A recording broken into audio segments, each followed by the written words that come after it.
In the last class, we have seen that the cross section of a direct current machine can be drawn somewhat like this.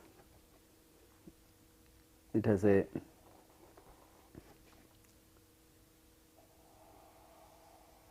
stator core,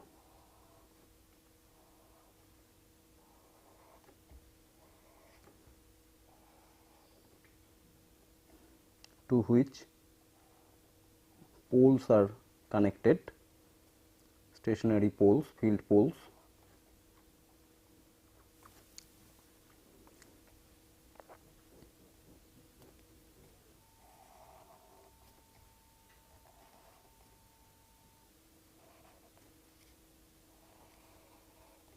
In general, a DC machine can have more than 2 poles.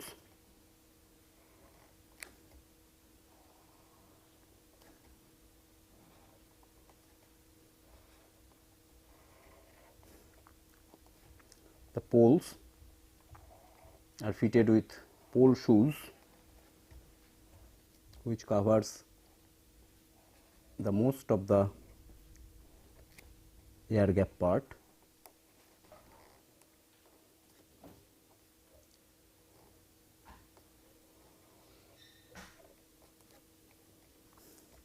And carries winding.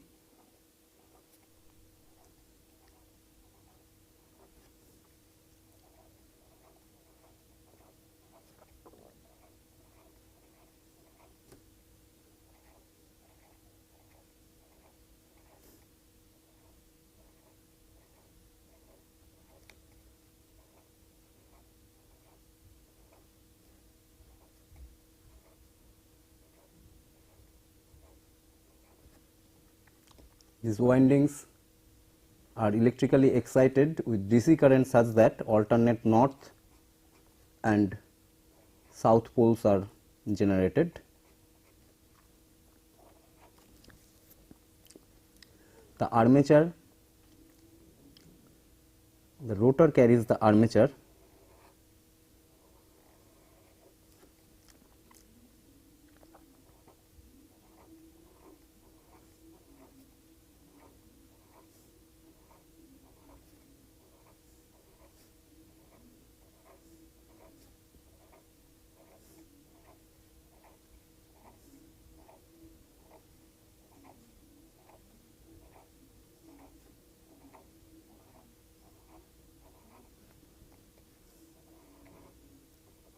is mounted on a shaft, axial shaft. The connection to the rotor are obtained by means of commutators and brush segments. The brushes are normally pressed what we call the interpolar region. That is, it connects to the conductor that are at the interpolar region. This is plus, plus, minus, minus. The brushes divide the armature is a closed winding. The brush divide the armature in several parallel paths.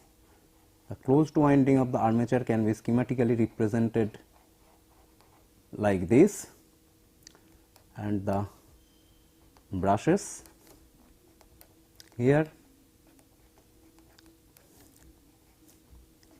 the positive brushes are connected together and the negative brushes are also connected together.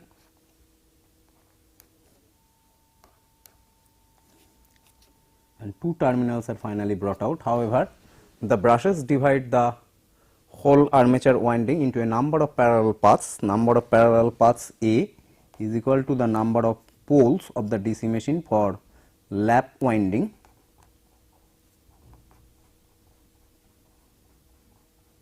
and the number of parallel paths A equal to 2 for wave winding.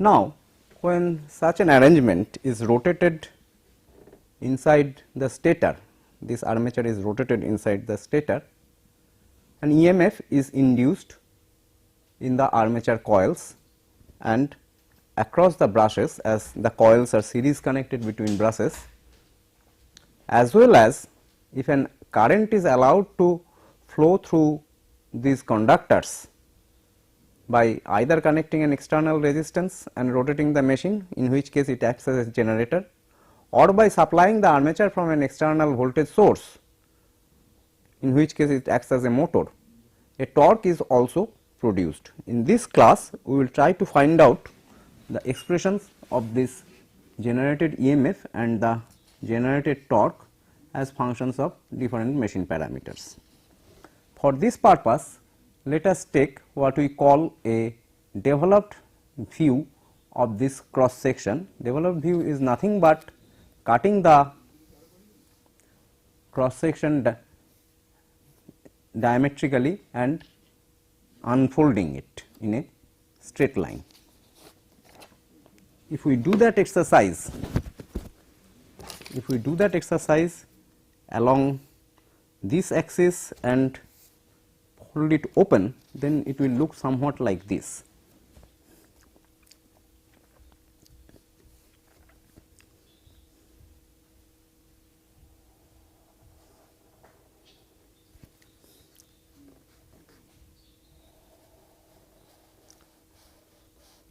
Let us say this is my position 0. There are p number of poles. If this is the interpolar region, then the axis of the first north pole will be at a position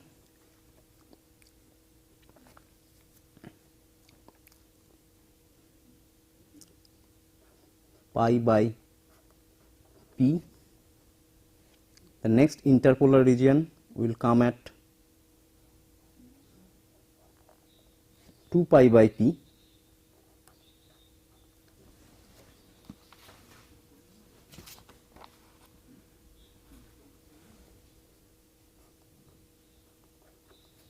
The next pole will come at 3 pi by p.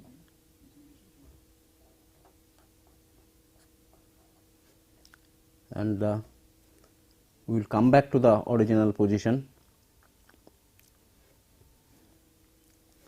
The next polar region, interpolar region, will be at 4 pi by p. Since a pair of poles, the action due to a pair of poles is identical for all pole pairs, we will concentrate only on the behavior of the machine under one set of pole pairs. So, our diagram ends here. Let us say this is the north pole,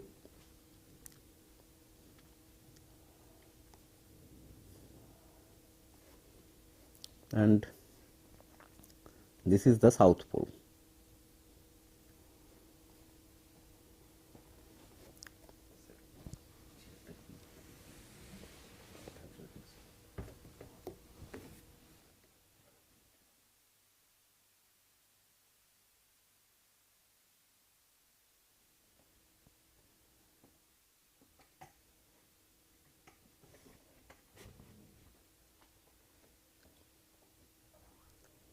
The poles are fitted with pole shoes, which covers most of the armature surface. Therefore, we can draw the pole shoes somewhat like this.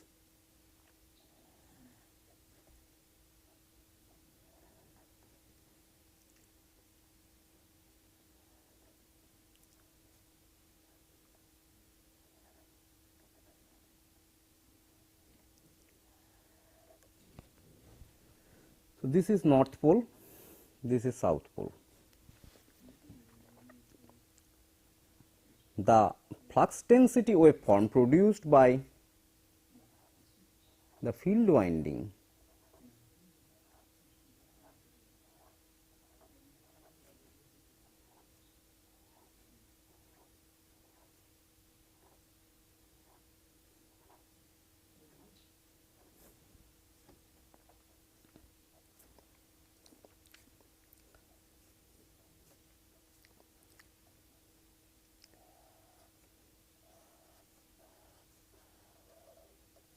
the flux density waveform produced by the field winding can be approximated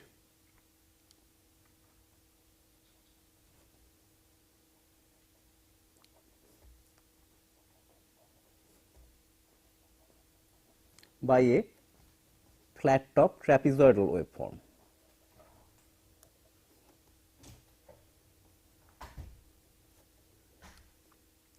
Which goes to 0 in the at the interpolar region.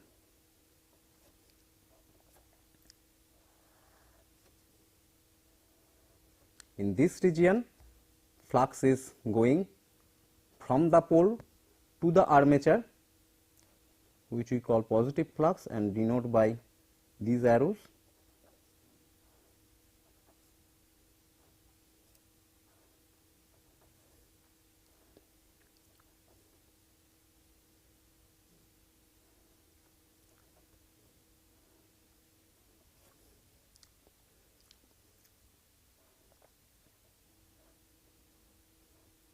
And this is the negative flux which flows from the armature to the south pole and denoted by these negative arrows.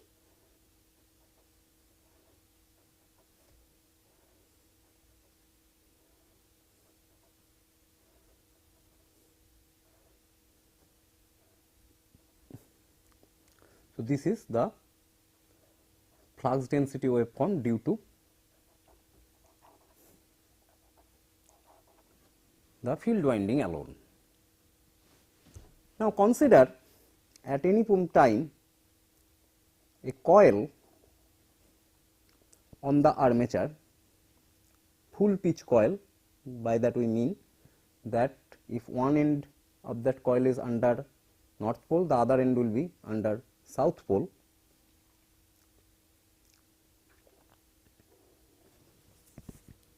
Let this be the position of the coil at time t, and let the armature along with this coil be moving in this direction with a angular velocity of omega m. Then after a short time t plus delta t, this coil will move by an angle delta theta.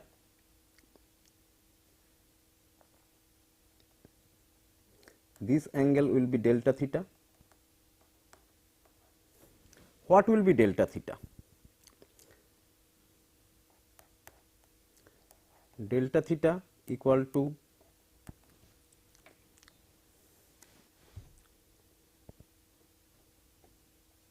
omega m into delta t. Now, let us look at the change in flux linkage of this coil delta lambda. At time t, the flux passing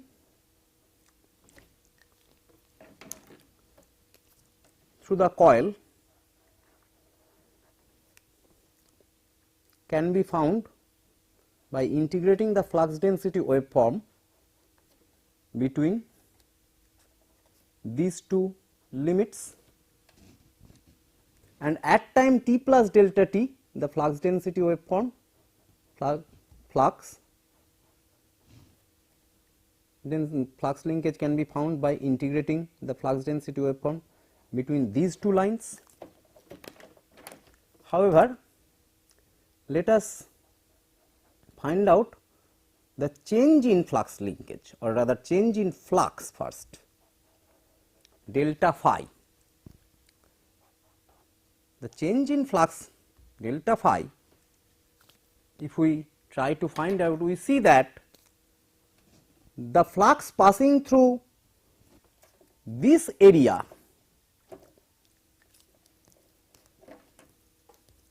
positive flux passing through this area has gone out of the coil, as well as some amount of negative flux has been included, and from the symmetry of the flux density waveform they are equal. how much is the flux contained in this hatched portion? It can be found from the flux density waveform and the area. The area of that, the armature area due to this angle delta theta, delta A, equal to the arc length r into delta theta into the length of the armature. So, delta phi equal to B into delta A, that is delta phi equal to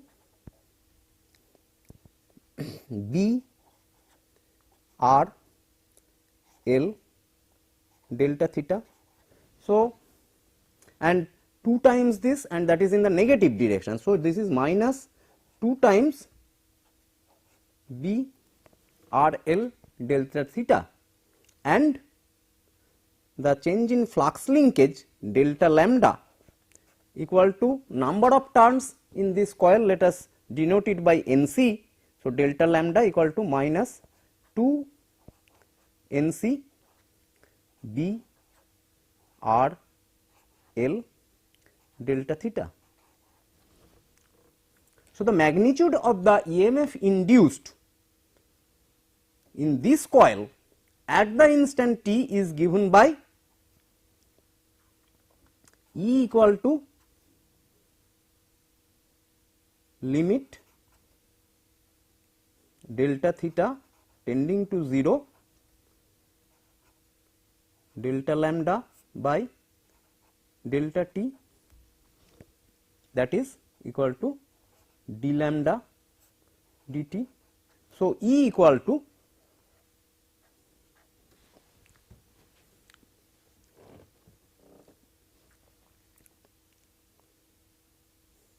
minus 2 NC B r L d theta dt, that is minus 2 NC B r L omega m.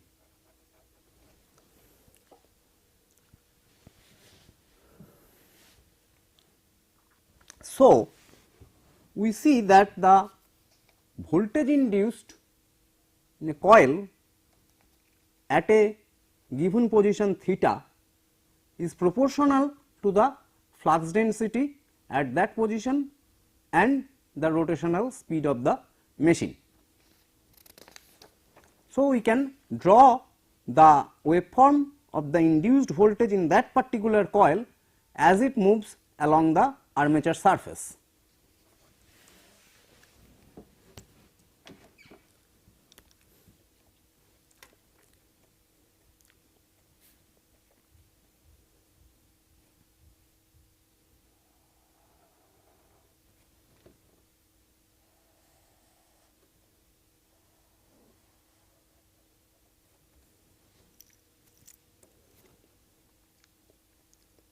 This is 0,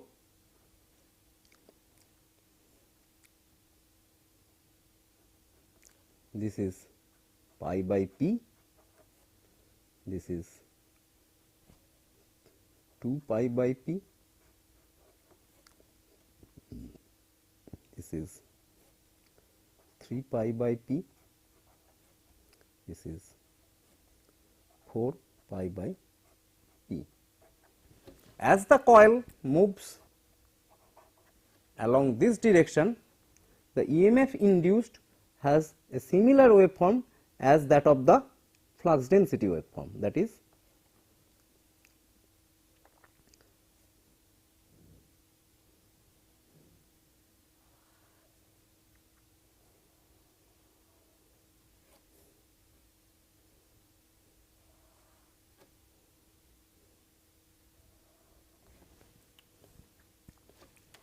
where theta is the position of the first end of the coil. Now, this is to be understood that we do not see this waveform on the brush though, since the coils are connected to the brush through commutators. Let us try to visualize the situation. The brushes are placed at the interpolar region. Therefore, this coil will connect to the brush first when it is at position 0 and the induced voltage in the coil is 0. And if this is the only coil, then the commutator segment spans half the armature periphery. Therefore, for half the cycle it will remain connected to one commutator segment, and then for the rest half it will connect to the other commutator segment. Hence, in effect the voltage induced in the brush, voltage at the brush will be the rectified waveform of the voltage induced in the coil.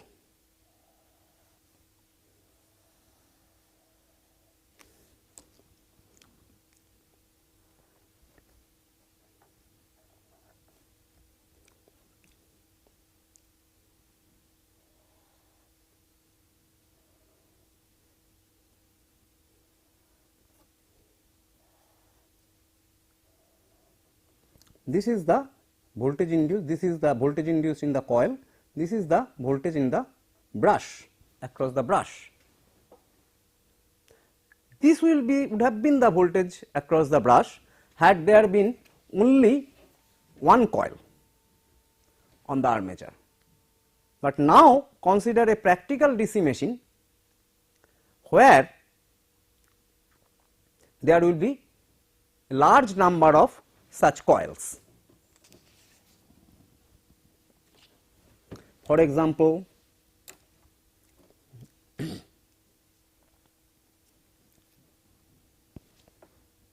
if we look at the armature surface,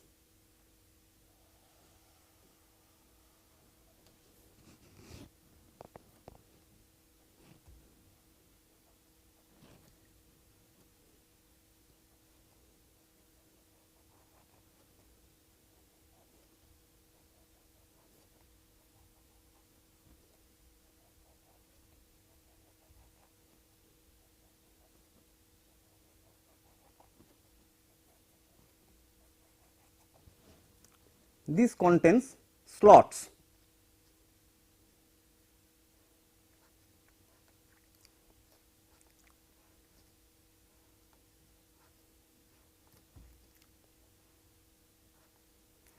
And DC machines usually have double layer.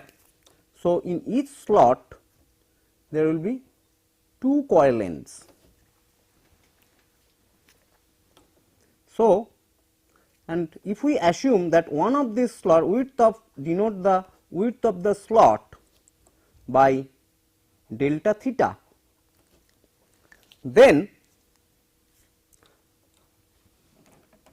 the number of turns NC in a coil can be represented in terms of delta theta as follows. Let there be total Z conductors in the armature. These are uniformly distributed over the armature periphery. So, and the armature is double layer. So, the Z number of conductor are distributed over a mechanical angle of 4 pi. So, the number of turns in a coil, that is conductor in a coil, is NC. So, NC can be written as Z divided by 4 pi into delta theta. Hence, the voltage induced in a coil EC equal to minus 2 B R L omega m Z by 4 pi d theta, that is the voltage induced in a single coil. Now, it is to be understood that between two brushes there are number of coils connected in parallel. In fact, all the coils that are in the span 2 pi by A, brushes are set apart by an angle of the number of conductors between two opposite polarity brushes is given by 2 pi by A. The number of coils connected in series between two brushes is given by 2 pi by A. Therefore, the induced voltage between the brushes can be written as integral EB in a practical DC machine can be written as integral 0 to, because one of the brush will be at the interpolar region 0, the other will be at 2 pi by P, but the number of coils connected in series between these two brushes will be 2 pi by A, where A is the number of parallel paths. So, 2 pi by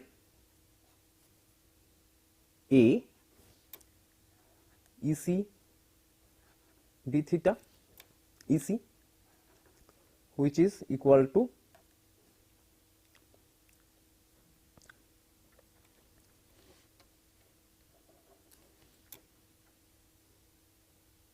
two omega m z by 4 pi integral 0 to 2 pi by A B R L d theta. Now, let us do a change of variable as follows. Let us define phi equal to E by P theta. Therefore, d phi equal to E by P d theta. So, EB can be written as 2 omega m z by 4 pi into P by A integral 0 to 2 pi by P B R L d phi.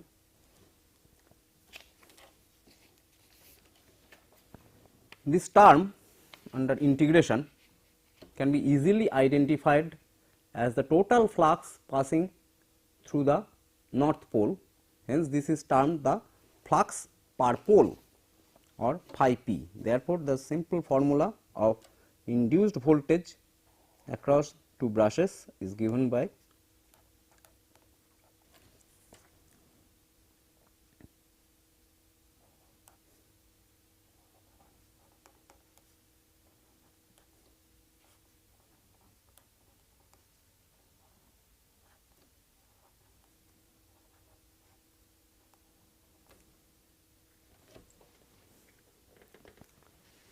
So, this is also the terminal voltage of the DC machine or the generated back EMF in the DC machine, because the voltage is measured across the brushes. So, the back EMF expression is given by EB equal to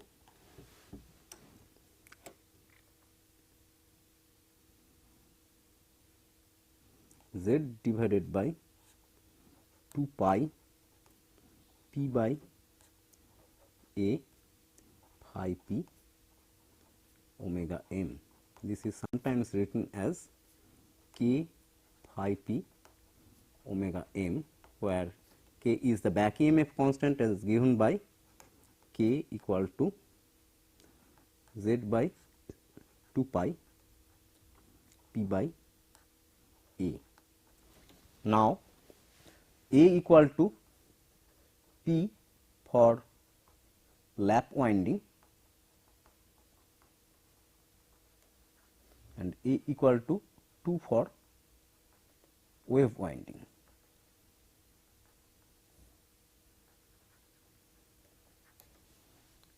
there is a slightly different formula for this EB also. If we write omega m in terms of RPM, then omega m equal to 2 pi into n, where n is the rotational speed of the DC machine rotor in RPS, or equal to 2 pi n by 60, where the rotational capital N is the rotational speed in RPM. So, EB can be written as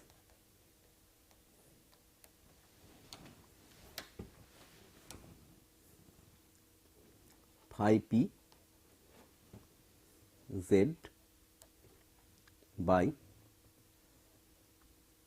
phi p z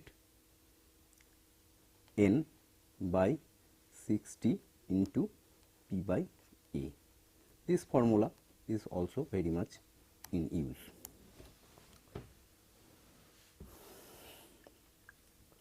So, we have seen that how to find out the induced EMF in a DC machine from the first principle. Now, let us find out the torque. For that, we again go back to the original diagram of the developed diagram.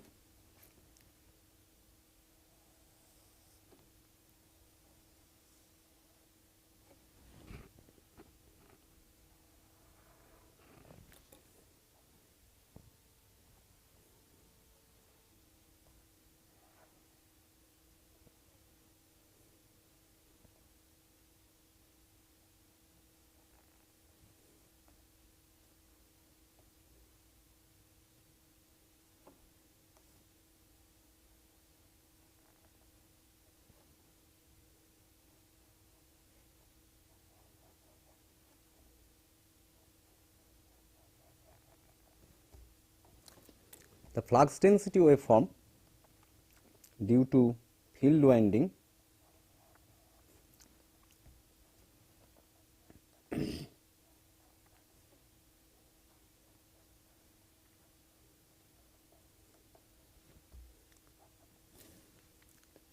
we have mentioned is trapezoidal, that is of this shape.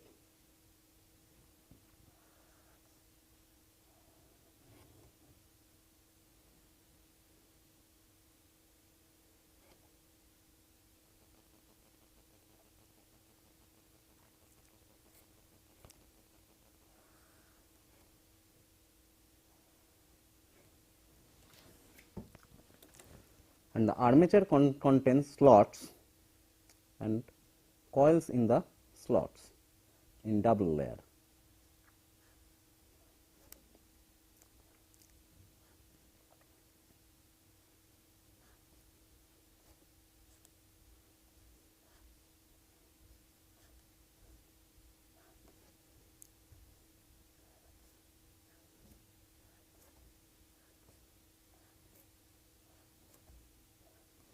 We have seen that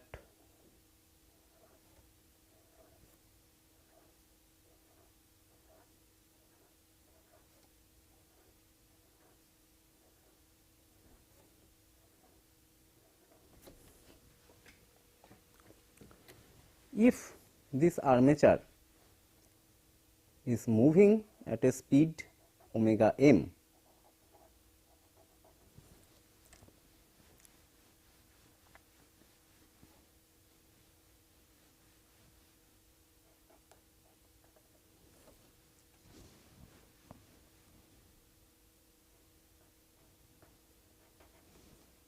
in this direction, then there will be a induced voltage in these coils. What will be the direction of the induced voltage? From Faraday's principle, we can say that the induced EMF will be in such a direction that if a current is allowed to flow in the coils, it will oppose the change of flux linkage. Now, we have seen that due to the motion, the flux linkage change is in the negative direction, that is positive flux linkage tends to decrease. So, the current will flow in this coil in such a fashion that this decrease in the flux linkage is compensated, that is the currents in these coils will produce positive flux in this direction. So, what will be the direction of current flow? It has to be understood that the positive flux means flux flowing from the field to the armature. Definitely then the current flowing in these coils will be of dot polarity, and current the other side of the brush will have cross polarity due to the induced EMF. Now, we also know that if there is a current carrying conductor under a magnetic field, then the conductors experience a force, and from the Fleming's left hand rule we can find out the direction of the force. In this case, the direction of the force will be opposite to motion. We can also find out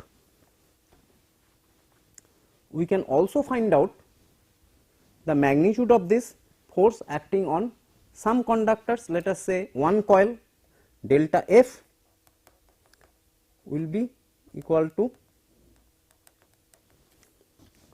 the number of conductors at any given position, which due to double layer winding is 2 Nc. So, this will be 2 Nc, and then B into L and into IC, that is the current flowing through those conductors.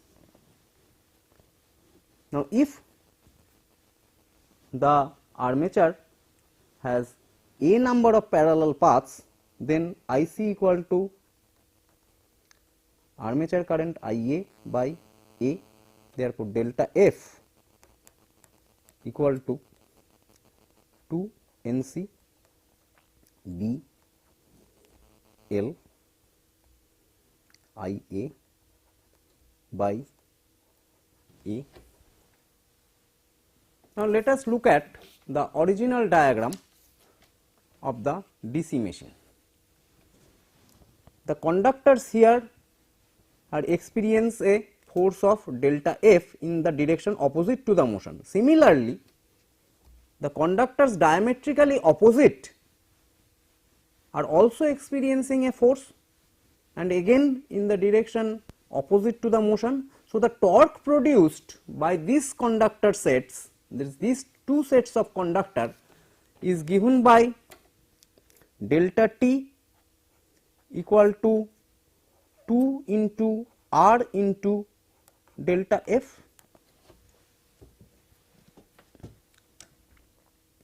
equal to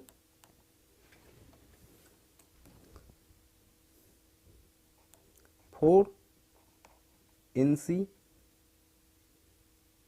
B R L I A by A.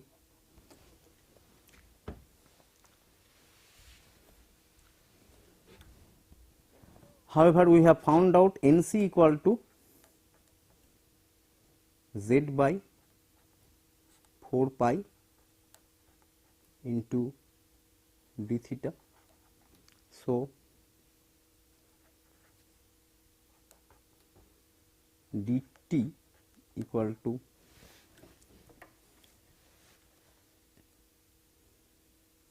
Z by pi B R L I A by A into d theta.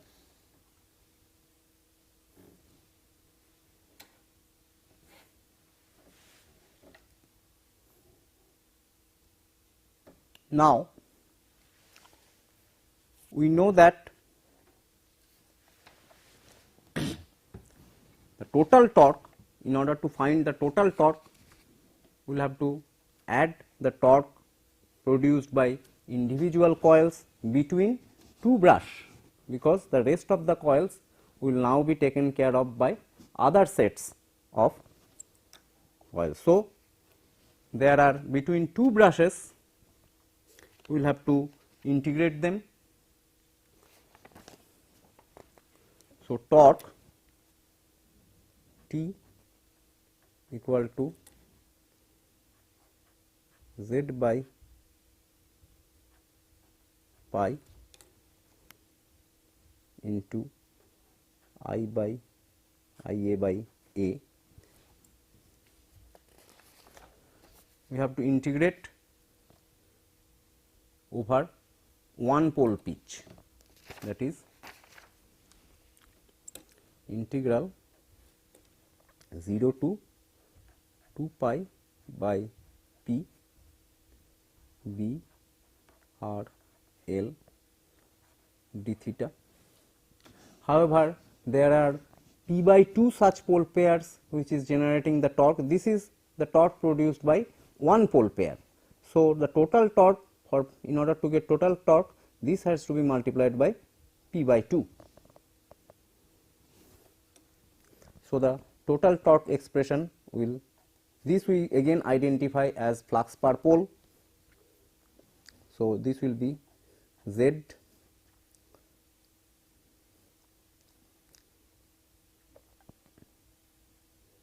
phi P P by 2 pi A I A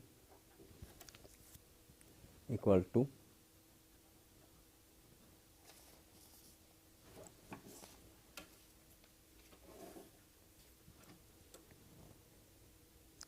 Z by 2 pi into P by A into phi P into I A. This is again can be written as K phi P I A, where K is the torque constant, and we found that the torque constant is same as the back EMF constant found during calculation of the induced EMF. This can also be shown from the power balance.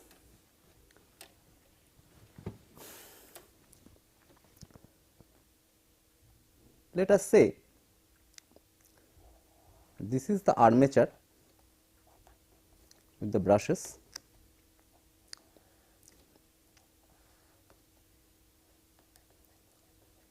With an external resistance connected and being rotated in the direction the speed of omega m. Let the current here be I A. If we assume no loss in the machine, that is, if we assume armature resistance of the machine to be 0, then the power produced by the generator equal to E B into I A, but E B equal to K phi P omega m I A.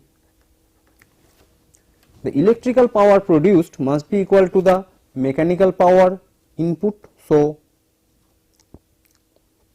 in order to rotate this armature, some amount of mechanical work has to be done, that is, it has to be rotated against a generated torque T E. Therefore, T E omega m should be equal to P E equal to K phi P omega m I A, or T E equal to K phi P I A, which is same as what we have obtained for as the torque expression from the first principle. This we have shown when the machine works as a generator. However, the same conclusion will be arrived if we consider a motor mode of operation. In the motor mode of operation, the only change will be the direction. The armature terminals will be connected to an external source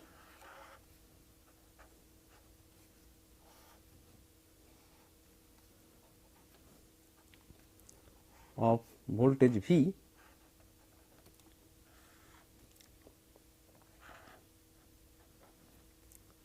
and if we neglect the armature resistance, then in steady state V equal to E B equal to K phi P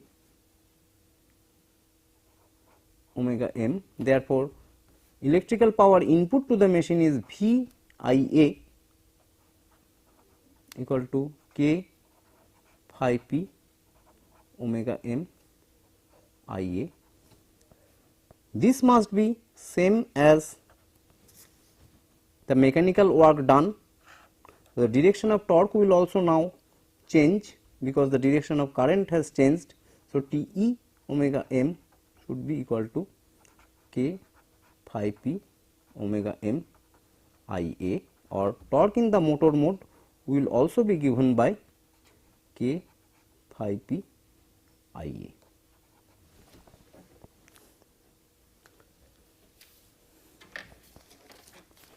Therefore, we have seen that in a DC machine, when the armature rotates under the influence of field poles, field flux, a EMF is induced across the brushes.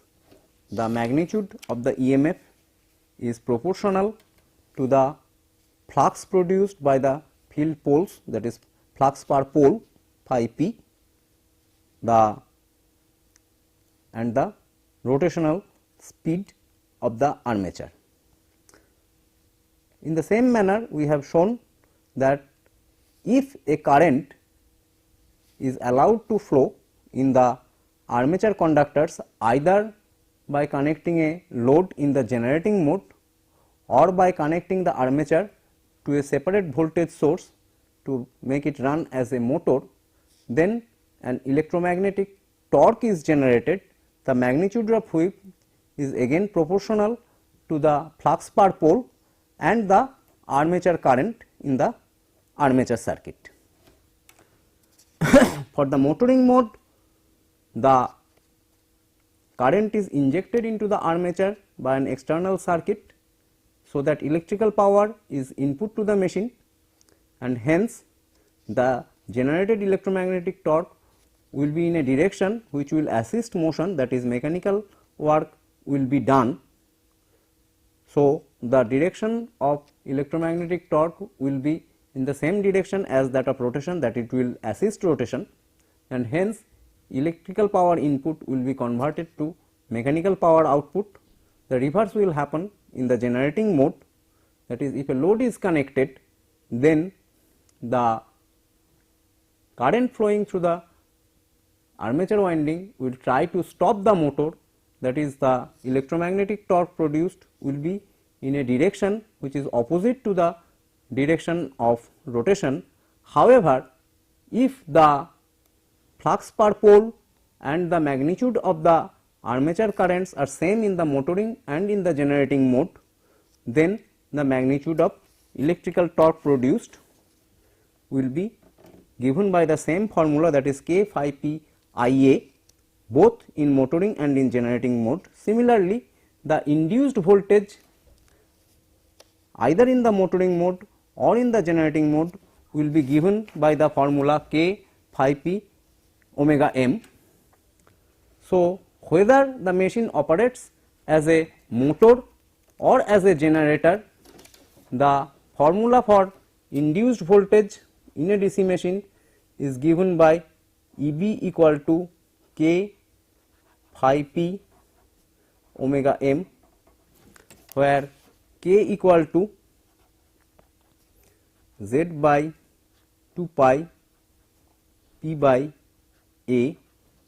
Z is the total number of armature conductor, P is the number of poles, and A is the parallel path, and electromagnetic torque is given by K phi P I A, where K has the same expression. Thank you.